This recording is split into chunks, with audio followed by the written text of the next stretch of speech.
Yes. Ladies and gentlemen, welcome to Draped in Gold, the NXT Aftershow and NXT UK Aftershow. It's your boy Flobo, boys. Hanging out, talking some wrestling with my partner in crime, my partner in rhyme. Sometimes we have a dope rap group. It's called Chocolate Vanilla. Give it up for a real Jack Farmer. So glad to be one half of the Swirl team. It's good to be here. That's awesome. I saw Leader of the Week this week, the show, the Jack Farmer channel, talking about AEW Dynamite. How's that going? I mean, I know AEW has a new time slot next week, and the matches are ramping up to almost a pay-per-view quality show. Everything cool? Yeah, it's been really fun. It will be very interesting to see how the next few weeks go. Obviously, AEW is being bumped because of the NBA Finals to some very unenviable times here on the West Coast. I believe Saturday at 3 p.m., which is just a horrible time for a pro wrestling show. But we'll see how it goes. I think for all the ratings nerds out there, it'd be very, very interesting to see what rating they pull on a bad time slot in the middle of the day on a weekend. Without any opposition. If they keep that exact same number, see how much of it is really NXT fans flipping back and forth. I think it'll be an interesting kind of test to see what happens there. If you're TNT and it pulls 1 million on Saturday anyway, do you keep it out there or do you bring it back to Wednesday? If you can pull 1 million on Saturday, I can't help but wonder. Maybe this is too much of the wrestling fan in me. Yeah. I would be too curious about what they would do on a Monday. Because Monday is clearly wrestling night in the world. Anyone who knows wrestling knows Monday is the day. It doesn't matter what show is the best. It doesn't matter what's on or who's doing what. Monday is wrestling day. And I would have to just wonder what would happen if they moved to Monday. That would be my first thought. But if you're getting 1 million on a Saturday, if you're getting 1 million on a Wednesday, I would say you just why not have two shows and get 1 million both time slots? Get double the money.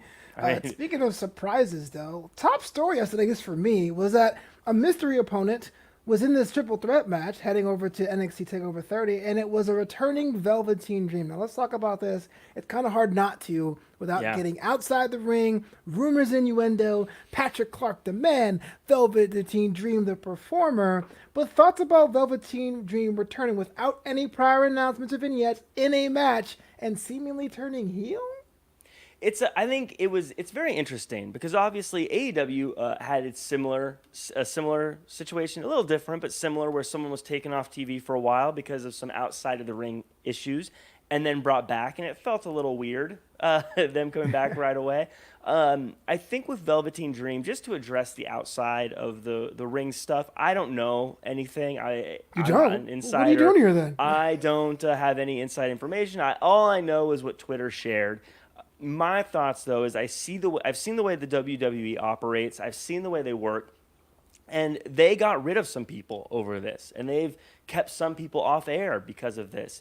It's my thought that if the WWE is bringing him back onto TV, they found something or learned something that makes them feel confident bringing him back onto a show and not worrying about what might come out next. So I'm taking the approach that means they found something that makes them feel confident that he is clear of any charges. Now, maybe I'm naive. I don't know, but I'm just going to take it as it is and say, hey, I'm glad Velveteen Dream, the character at the very least, is back. And I think him turning the way he did is the exact right thing because there are going to be some people who are unhappy to see him back. Why have him try to be someone everyone... why have him be someone that half the people love and half the people hate when you can just have everybody hate him? True. I think it's a great move. It doesn't matter. It was at Kushida's expense. Someone they've tried to restart and reheat almost, half a dozen times by this point? No, I think it's perfect because Kushida becomes the guy that he has his rivalry with. He becomes the guy that he has matches with. And Kushida's the perfect person to get a win on for Velveteen Dream without feeling like you're costing a big name on the roster. At least no one who's a big name just yet. And he gets momentum going. It's a win that means something. It's not, it's not like Kona Reeves. No offense to Kona Reeves. He's the finest. The finest. Yeah. I love But, his theme song. if he came out and he beat Kona Reeves, we wouldn't care. If he had a rivalry with Kona Reeves, we wouldn't care. But if he beats Kushida, it means a little something. It has some stakes to it. And I think that's going to be great. And I think it gives Kushida something to do, something that matters, and will be good for him in the long run also. Well, throughout all of this, and I guess it gets overshadowed, but Cameron Grimes, TakeOver 30, it seems more that he is more and more the guy. It seems like he's the guy holding on the mid card, whether or not he is a heel going after Damian Priest or just being that lovable rapscallion. Is now time to buy stock in Cameron Grimes, or are you just like, nah, I will never buy stock in a guy with a hat? Can't do it. I mean, hats off to Cameron Grimes on what he's been able to do.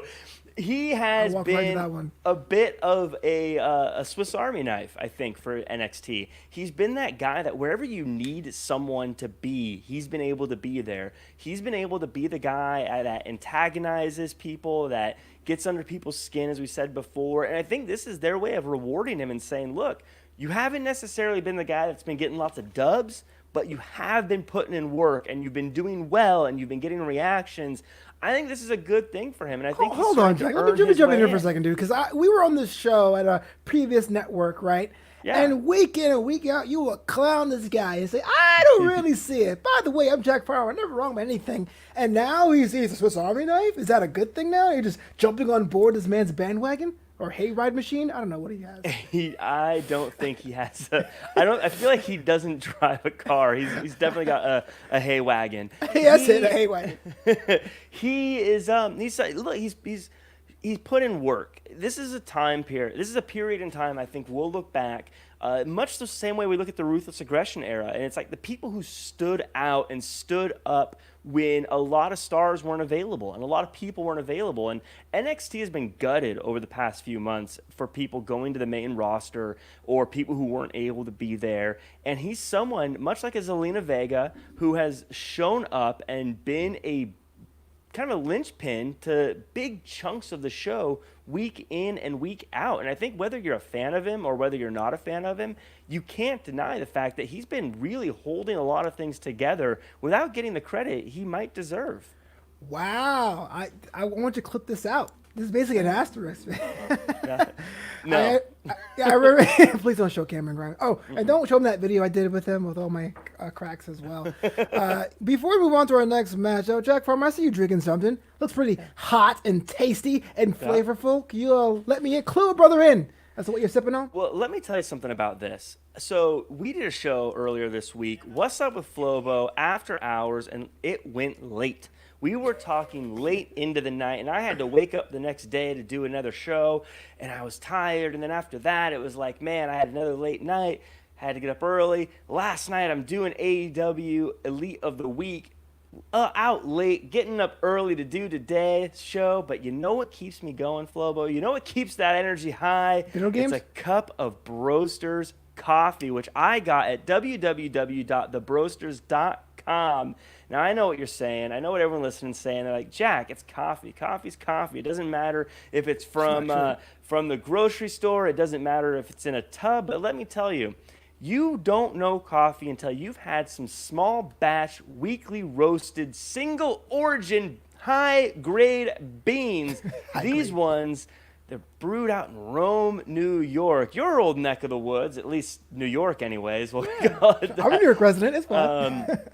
And it's just the best stuff. They have all sorts of different flavors. They have decaf if you're the kind of person that doesn't want all the fun benefits of caffeine. But they have light roast. They have dark roast. This is the Papua New Guinea roast. It's one of my favorites. I'm really enjoying it.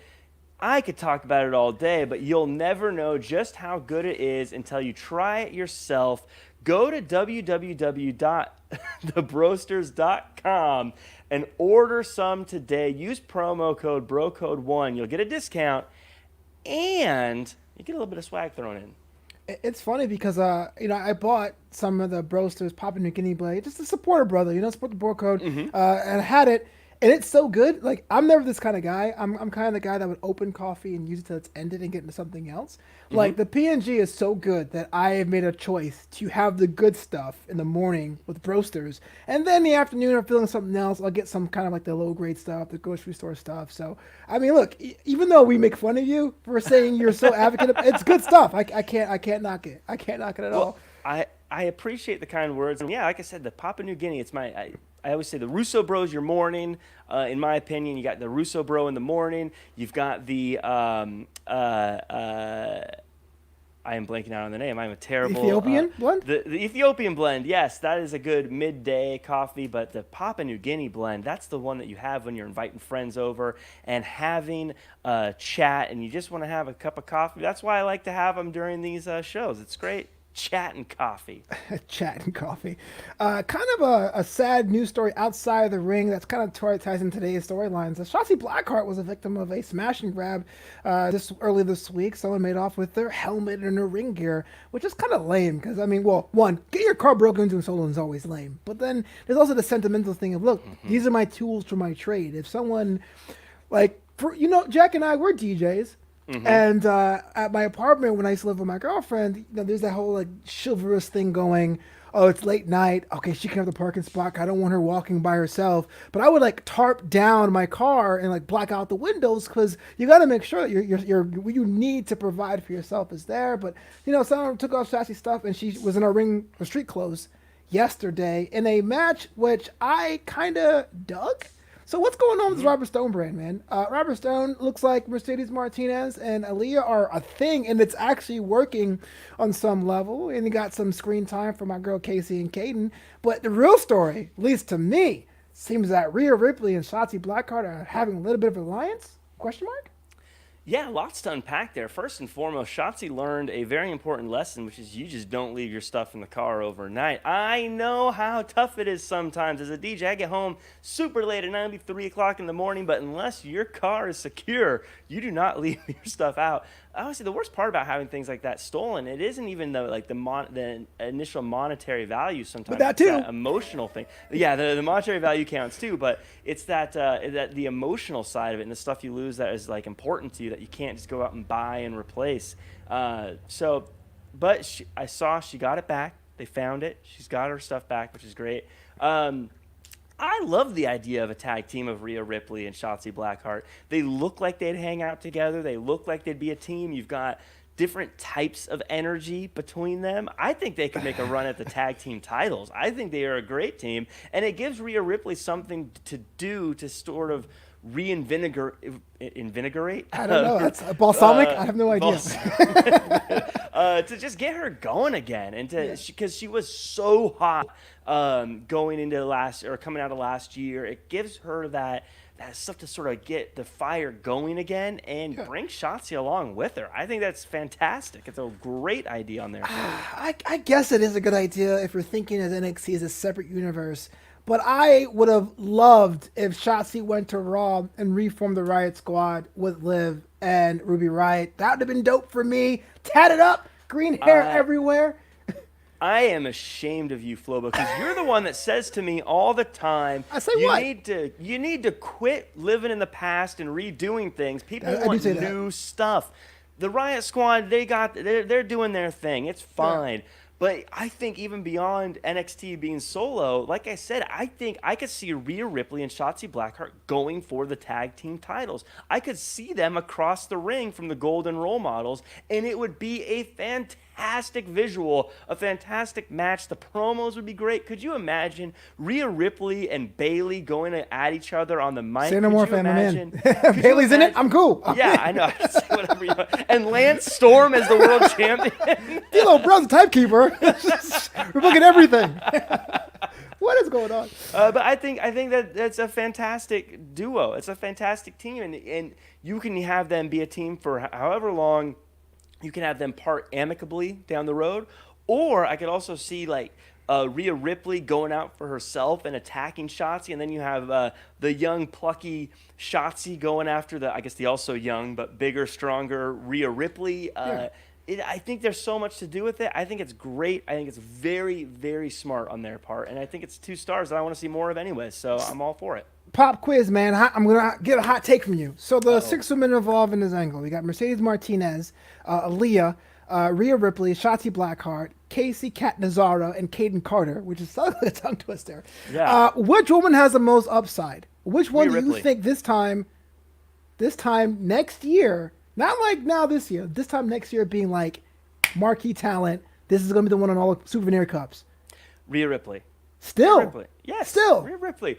Because she's someone that, again, the thing is she has that no one else has is the size. She's big. She could stand across the ring from a Charlotte Flair and stare her down. She could throw around a Sasha Banks. She could beat up a Becky Lynch. She could fight toe to toe with Shayna Baszler. She could go with Nia Jax. She could beat any. She can stand physically against anybody. Shotzi Blackheart, I love her style and her energy and her look, but that becomes up to different tastes. Some people like it, some people don't. Same thing with like a Mercedes Martinez, same thing with everything else. But you cannot deny Rhea Ripley. She's someone who, when she stands in the ring, undeniable. She's there. She's the person. I know it's not the fiery take you want, Flobo. No, it's I'm fiery. sorry I didn't say it's Aaliyah. No, but it's fiery. It's spicy. It's spicy. Because here's why. This time last year, I was on the Rhea Ripley train, and I like the fact NXT has this small cottage of female heavyweight. We're talking Mercedes, Rhea, I think Raquel Gonzalez. I'm not sure if she's still in play. I'm not sure what she's doing there. Charlotte Flair can go be in that category if need be. I love that. But I do feel that, okay, when I was a kid, I thought Brockus was the future because he had size. But if you're not being used, you can't be. Exactly. The Hall of Fame award is actually the Brockus award. No, but what I'm saying is, like, if you're cold for too long, if you're not being in the meaningful angle for too long, people start to think of you of being that guy. The same problem with Braun Strowman. Here's someone that was a mid card for so long that when he beat Goldberg, it was like, all right, see you tomorrow. I don't know. Yeah, I get what you're saying, but there's also the other side of it. Stars need to cool off for a little bit. You look at how AJ Styles was the world champion for over a year, and then he had to step back for a little bit.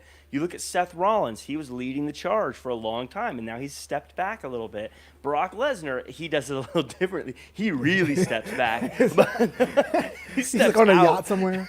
He doesn't step back. He steps out for a little bit.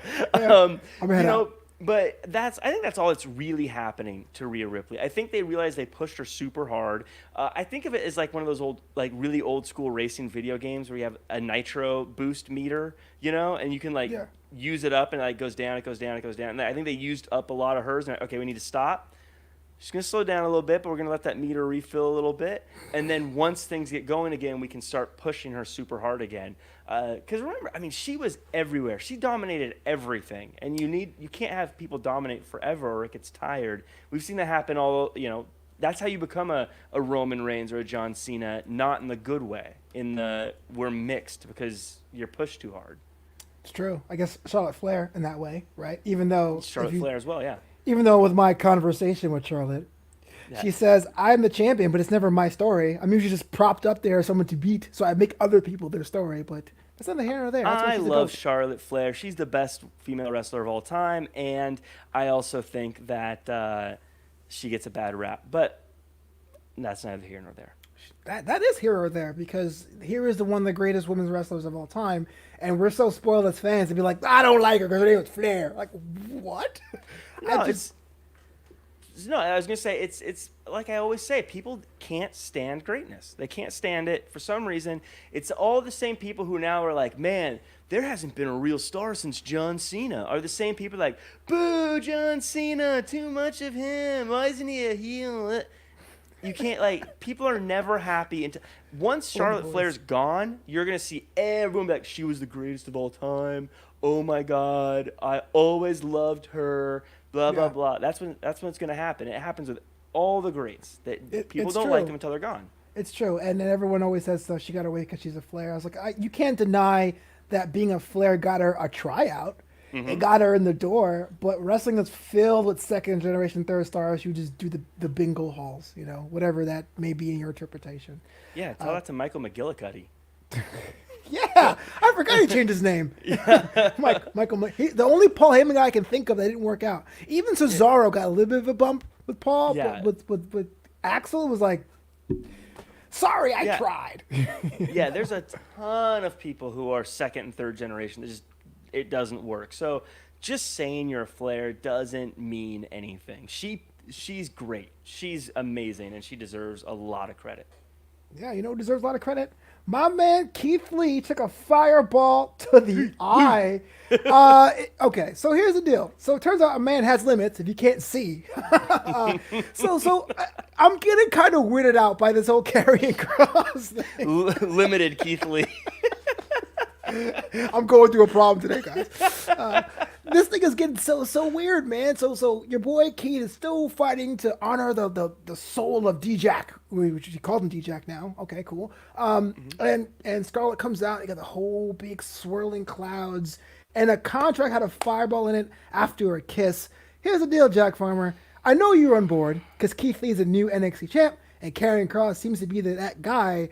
But the question I have for you is this. Will this feud stray into the supernatural? Will it become too goofy for its own good? That's a tough question. So it's interesting because I was watching this, and there's always the way things look on paper and the way things just feel, right? Like certain things on paper, if you write them down, you're like, this is stupid. But then you watch it and it's great. And on paper, the fireball was stupid. It's stupid. Yeah. Such a stupid thing on paper. But I'd be lying if I didn't say I was like, oh, I did fireball! pop. I did pop. Yeah. It was.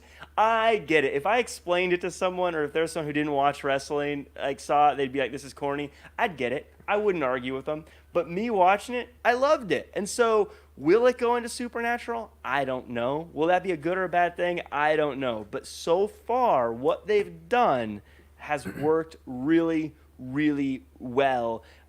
I don't know how they. What's great about this rivalry? I don't know who wins. I don't know what they're gonna do. I don't know because both of them have to win. They both have to win. I don't know how either of them lives on this brand after it if one of them loses. That's a good way of putting it. The do or die stakes of NXT. But before you get, I want to get asked to follow up on that one. You did make a good point about on paper and versus in the action in the ring. And I realized the first step of a lapsed fan and someone who's like, I'm just tired of watching, is reading the results. And I can remember I feel like you could chart a graph. The point where everyone's like, wrestling's lame is usually when they read the results. Yes. Because how else do you read Lashley beat Seth Rollins and it makes sense in your brain if you're just scrolling by versus an actual match where shenanigans and flim-flam happens? Yes. Yeah, the biggest piece of advice I could have for anyone who's watching wrestling or interested in wrestling or is a fan or whatever, don't read results. Especially don't read spoilers. Don't read them. Like, I don't know. I don't understand why. Well, I do understand why people want to read. They can't wait to find out. But I don't put Anissa Barr. Thanks for hanging out in the chat. The world famous Anissa Barr. Pushing Cross too much too soon, maybe. We'll see. But as far as don't read results. Don't it never is going to play well. There's so many things, like Breaking Bad, for instance, is one of the best shows of all time, and I think people would say they agree. A lot of people, it's ranked very high. But if you just read what happened in certain episodes, you would say that sounds stupid. There's an episode where two planes collide above his house, and we just take it as a whatever. If you read that without watching the show, you'd be like, this sounds like a stupid show. Oh, yeah. But you have to see things. Otherwise, it doesn't work. You could do the same thing with Fast and the Furious. You could do the same thing. Whoa, no, you can't. Those are perfection. The Criterion Collection disagrees with you, sir. But no, that's like if you just read what happened, you go, oh, that sounds stupid, Or if you just read what happened with Endgame and Infinity War, you'd be like, well, that sounds stupid. But if you watch it, you appreciate it and you understand it. That's why we watch it. That's why they don't just tweet out what happened on the show, because it's not the same thing. So do yourself a favor and stop reading results, full stop. It's funny you mentioned that because there was a time, like when I was in my 20s, living single in the big city of Glendale, California, and I would spend my Saturday nights with a glass of, I think, gin back then. That was my 20s drink. I'm a gin. And I would read the plots on Wikipedia. I would go to Wikipedia and I'd read the plot summaries of the classic Disney movies, like from the 80s to like the mid 90s, and they're horrifying. Like reading The Little Mermaid, and then she made a spell to give herself legs, but she can't talk. What? Like, it's just a weird thing. It just changes your perception. You're right, Jack. Wrestling will always be a visual art form. And shout out to Fireballs. I forgot about them being a gimmick. Yeah, they did it. It worked well. I gotta say, the fireball worked well. Every time I think of fireballs now, I think of the ill-fated Halloween Havoc fireball that Hogan threw at Ultimate Warrior, and this one worked though. I liked it. This is the opposite of that. You had mentioned a bit before I talked about Disney films about both men having to win the NXT title, and that's one, a testament to how good the storytelling is. But as the world famous Nisa Bar alluded to, here's a guy in Karrion Kross, a man that really hasn't won a feud to speak of, and he already has a title shot. Is there a way for anyone to win and lose this one? Like, what would you do if you had the fantasy booker? If you were the fantasy booker? I think, like I said, I think whoever loses has to leave. They're both of them feel main event or main roster ready. They both feel ready to go to the next level. I don't. You could have Keith Lee show up on Raw. You could have Karrion Kross show up on SmackDown, and it would work just fine. So I think that's that's what I think has to happen. I think you have this after this match, however it ends, you got to move someone to the main roster. I don't think there's much left for Keith Lee to do. Both of them kind of rose really fast in the grand scheme of things. Keith Lee's been around NXT for a while, but he wasn't really used until about a year ago. Yeah. And then suddenly it was like, win, North American title, win, NXT title, here we are. Sure. Where Karrion Kross, in a similar way, it was like, great entrance, World NXT title. Both of them seem main roster ready, though. Would you agree or disagree? How do you feel about those two? I am not sold on Cross. I haven't been sold on Cross for a while. I do think that'll come with time, and I'll be on board. But to me, it's too fast. I can't say he won a match in a super dominating fashion. Maybe go, oh, this guy, he's got it, like, or he doesn't have a cool appeal like a Bronson Reed, who's like, oh, he's a thick boy. He's not super scary. I love the entrance. I love Scarlett's, theatrics, but that's what it is. I feel like I'm watching a Cirque du Soleil show every week, which will get old pretty fast. And I'm just going back to a theatrical entrance like Robert or Bobby Roode. It was a big thing on the Black and Gold brand, but it went to SmackDown. I was like, okay, bro, what else you got? Nice robe. So is spectacle what the main roster is mainly for, though? Is that big spectacle? I know you gave a great example of Roode, who it didn't happen for, but isn't that kind of what they are? Is spectacle, and you don't need to necessarily be great in the road. I'm not saying Karrion Kross isn't a good wrestler, but I agree with you. I haven't seen as much. But isn't that like, you have him come out kind of like the Fiend, doing some, kooky supernatural stuff, and then what up, Adam? No, I agree with you, and I think the thing is, it's time. On NXT, you have more time to do that. Like, that entrance would have been cut down so hard on SmackDown because they have a promo set up, they have another ad break within that hour. I think they have 90 seconds to 2 minutes and 30 seconds more of ads per hour on a SmackDown on Raw. Then you have the Slam of the Week, by whatever, Progressive or whatever. This is what happened, because it wasn't the fact of the entrance in the song with Bobby Roode or Robert Roode. It was an NXT. It was like, glorious, and it went on forever. And then SmackDown was like, they cut right into the, you know what I mean? Same with Nakamura, same with Joe. So I get it. Spectacle for them in that model, for the main roster model, is we'll give it to you once a month on Sundays, and that will cut you week to week, which is why I don't think you see the Fiend all the time. But that's just my marketing person side. No, that's great input, and I think stuff that a lot of times we don't think about is just the timing structures and things like that, and why SmackDown and Raw are presented differently. But the thing is, even if whoever wins, what do they do next? Who's the next challenger that's believable? Let's say Keith Lee retains. What do either of them do on NXT? Who's the next person for Kross to face? Unfortunately, it'll be Gargano, I think. But then one of them has, they're both, no one likes either of them. So they right. So okay, the only reason why I say Gargano is that he's the only one who's on the upswing. It will be kind of like, I'm annoying, I deserve this title shot, I'm a heel, but it's definitely a stopgap measure. I'm not saying Gargano and Kross go 8 months. It will be the next challenger, will be that guy. It's but then even what about Keith Lee? If Keith Lee retains, who's the next challenger? Hard to say. I mean, because David Dijakovic every week. That's what Cameron Grimes. Woo! The technical savage. But it is something that's interesting. Like, I don't know who you bring out for him to face that feels legitimate. And again, it's not NXT's fault. I think they've been gutted. You know, you don't have your Matt Riddle anymore and everyone like that. But Anissa Barr says all that is WWE. Never did that type of entrance, theater type on the indies. The budgets are different. Yeah. I guarantee you, Game Changer Wrestling would have some bigger entrances if they had it in the budget. More fireballs. That's what we got. But it's interesting. There's not a lot of people right now that I think they are the clear next up person. Even Finn Balor, who's been on kind of a losing streak, I don't know who you would have face next that would feel like, oh, this is a person who could do it. True.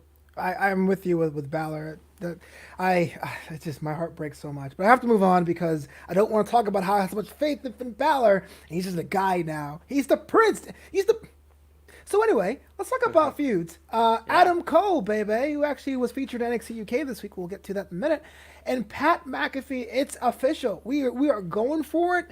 Undisputed Era came out and had one of the more tweener displays in one episode, but it ultimately ended up in a call out. Pat McAfee will be in the NXT Arena Performance Center next week. Thoughts about the match, or thoughts about the promo and the future stare down between Adam Cole, Pat McAfee, and the UE? It's an interesting thing. It's weird how the farther Cole gets away from being the champion, the more I respect how good he is. It's very interesting that they're kind of pushing him as the sympathetic one here. Right. Him getting punted in the face by a former football player. He is so good on the microphone. He's such a good promo. I think people will talk about his size, and I'm not going to say that's not a fair thing to say, but he is so good at bringing emotion to that promo. He is such a good wrestler. I was thinking he must be relieved that he can have this rivalry and this match, that it just needs to be fun. It doesn't need to be the match of the night. Because I was thinking, and we'll talk about the UK in a little bit, it sounds like, but he's putting on match of the nights every night for the past year. True. Every single thing he is into, it is one of the best matches he's doing, whether it's him and Gargano, whether it was him and Dream, whether it was him and Ciampa, whether it was him and doing this stuff going to the main roster, whether it was War Games. He was doing so much War Games. I'll never get old, man. I love it. I want to set my alarm clock so it's just Regal going, War Games. No. It's August. So it must be nice for him. He must feel nice knowing, like, look, I don't need to jump off the top of a building. I don't need to get thrown off ladders or thrown onto cars or do 7 nights in a row on all 3 brands. It must be nice to be like, look, I'm just going to have a match with this dude who's funny, and I don't need to break my back in this match. I mean, he'll have to carry Pat McAfee, I'm sure, but it's not the same thing as having to have a match that goes on for an hour with Ciampa, for instance. So let's talk about the Undisputed Era, though, because they had a display where they showed up, got involved in a matchup, poor Killian Dane, whatever, and then they cut that promo. So, like, even though Adam Cole seems to be sympathetic, is it a testing ground for a face run, or is the fact they're beating up in matches just underscoring that this is a short-term feud where they're going to be the protagonists, if you will?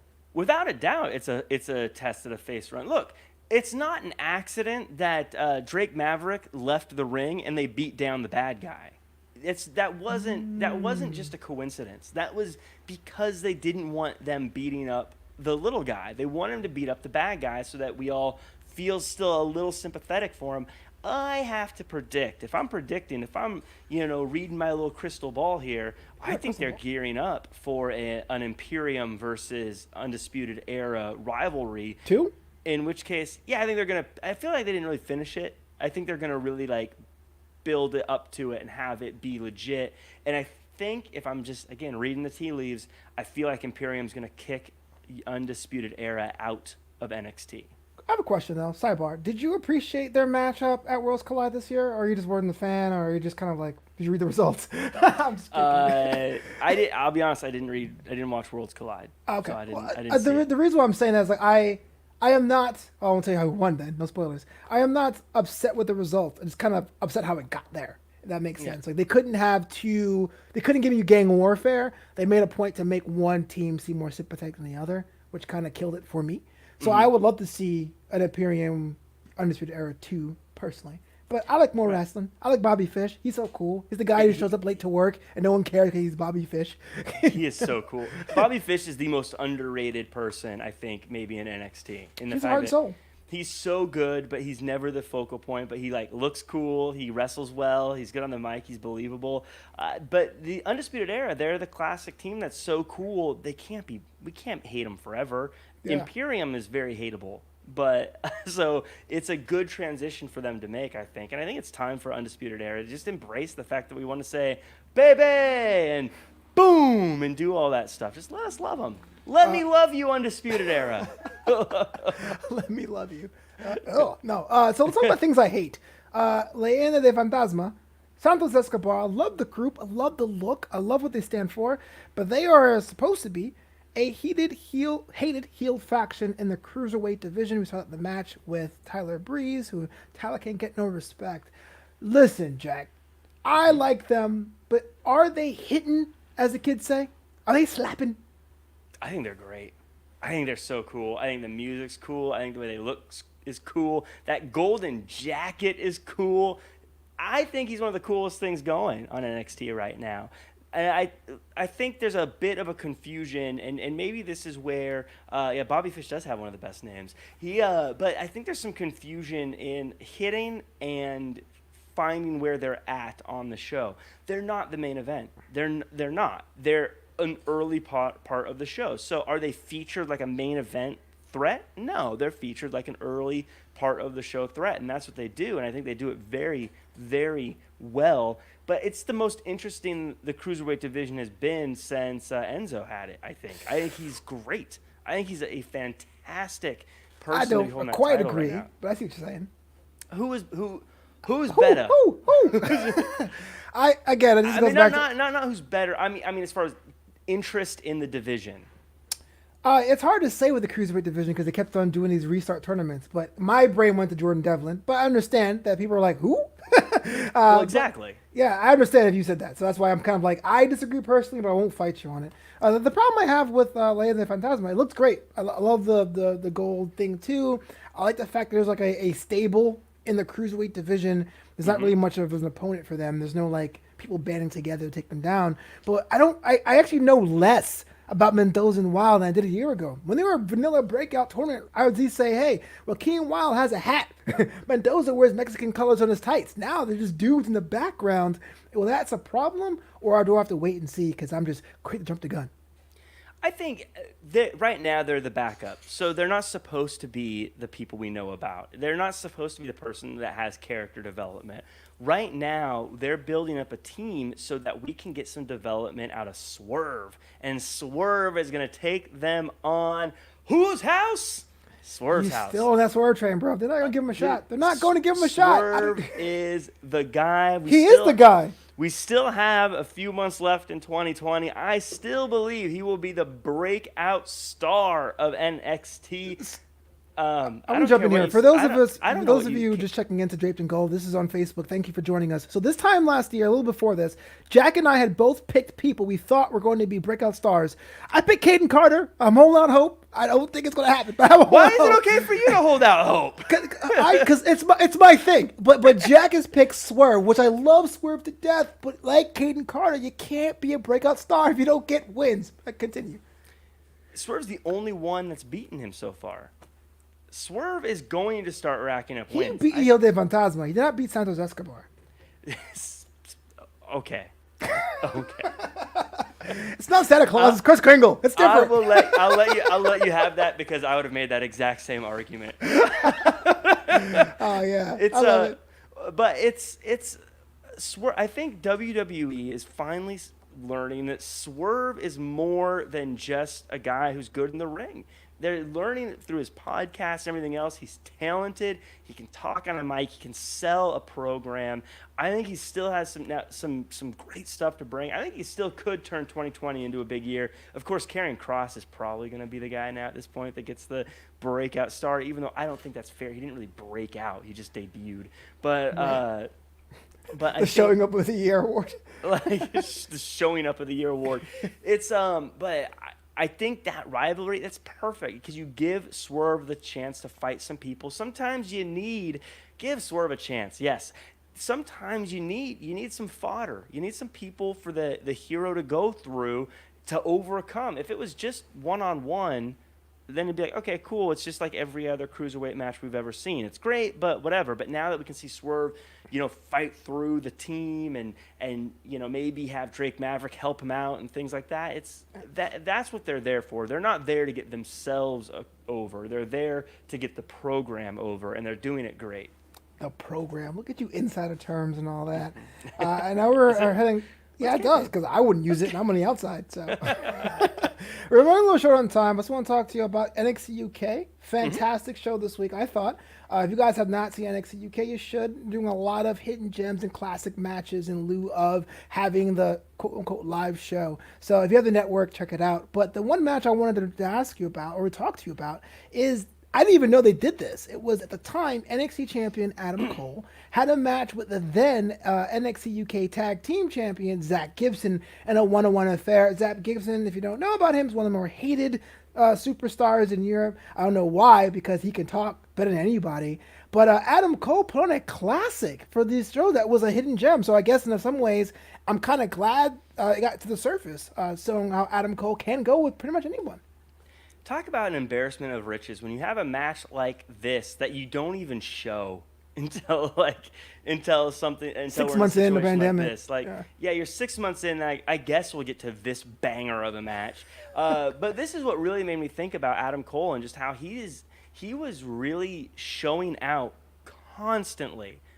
Every match he was in was amazing. This was a great match. I thought both of them looked good, and the whole time you're watching it, I was just like, geez, these guys both are just like tearing it down on a show that I'm sure they know it's not seeing the light of day, at least for any time soon. When they did it, they probably never thought it was going to see the light of day. They probably thought it was just a house show that was, whatever, but they still tore it down. That was a great match. If they had a little bit more time, it would have been a takeover level match. True. I think the only thing that held it back was that it wasn't 50 minutes long. Totally an exhibition thing, and it did prove to me that Cole was the workhorse champion. That's what we think about when we talk about being a champion, like going across the world and pointing to the championship belt and getting fans all the word to say, "Ooh, boom, we're Adam Cole, baby." Yeah, the best NXT champion of all time. I would have fought you on that for a long time, but I'm willing to accept that now. It's almost like without any kind of comparison. I was a Balor guy for a long time. Mm-hmm. I think he was the face of NXT Prime, which is why he should always be in that conversation. Yeah. But as far as like what he did in the Crown Jewel situation and Survivor Series last year, I think with a bullet it will be Adam Cole. Was there anything else that happened in NXT UK this week that stuck out to you? Because I know you are my favorite wrestling pundit. Yeah, it's what really stood out to me, the biggest thing was that the main event, Pete Dunne versus Alexander Wolf. And the thing that stood out to me is just how powerful presentation is. Because back when he was a part of Sanity, Alexander Wolf always seemed like a joke to me. I mean, Sanity was cool, it had its place, but I never took him seriously as a guy. Like, he seemed like the guy that he kind of looked goofy, always seemed like he got beat up, nothing special. I agree. But when you put him as part of Imperium and you call him the Hatchet Man for Imperium and you present him as this dangerous foe, suddenly he seems like such a cool, scary guy. I think it's easy to call him like the Roderick Strong of Imperium. Yeah. But and maybe he is, but again, calling him like the Hatchet Man and making him look like he's got that kind of grizzled, not to take from the grizzled young veterans, but that grizzled, like he's gonna beat you up kind of look, it's made him seem completely different as an entire character. And just that's what stood out to me, is presentation is so powerful and how we're presented with people. And it makes me think of all these characters that maybe aren't presented well and how they could be amazing if we were presented them in a better fashion. You just want a tracksuit. Just say it, man. You just want to be an Imperium. It's fine. I do want to be an Imperium. And Inner Circle on Wednesday nights. And Inner cool. Circle. He has like one of the Super Bowl shirts and then wearing the jacket over. It'd be great if I show up to the wrong show in the wrong outfit. I'm like standing with Imperium wearing the Stadium Stampede shirt. Who let Jack in here? Looking awkward. It's like Jacksonville and Orlando's like 3 hours away, man. You made the wrong turn on I-4 somewhere. But that's all the time we have for this edition of Draped in Gold. We're back here every week talking about both NXT Prime and NXT UK. Thank you so much for coming in, liking, sharing, subscribing, because we're doing this out of the love of our hearts and the love of the sport, art, and craft, and science of pro wrestling. My man Jack Farmer, look, I want to stalk you. Where can I do that? You can find me at jackcfarmer.com as well as at RealJackFarmer across all social media. You can also check me out drinking some Broasters coffee from www.thebroasters.com, promo code BROCODE1. You can also check me out on the Everything Tournament, but you can also get one of these cool shirts now available on sale. You can find at realjackfarmer.threadless.com. If you don't like the color blue, that's okay. We got all sorts of colors. Check it out. Check out a shirt. These shirts, by the way, are so comfortable. They're so good. You don't get a nickname like Fancy Jack by buying the cheap stuff. It's all the good stuff, highest quality stuff. Flobo, you sell the same kind of shirts. I do. No one calls me fancy at all, so I'm take notes. Jack is right, man. You can buy a t-shirt from mine at flobito.threadless.com. Like they call me the Mayor Classic. Hey, someone's at my door, but it's all good. You can also follow me on social media at Flobo Boyce on Twitter, at Flobito on Instagram, and flobito.com. Lots of shows that I'm on right now.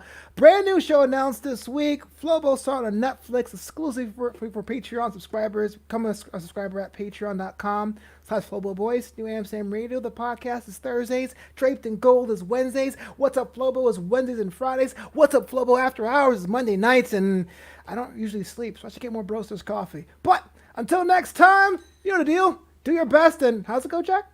Be yourself.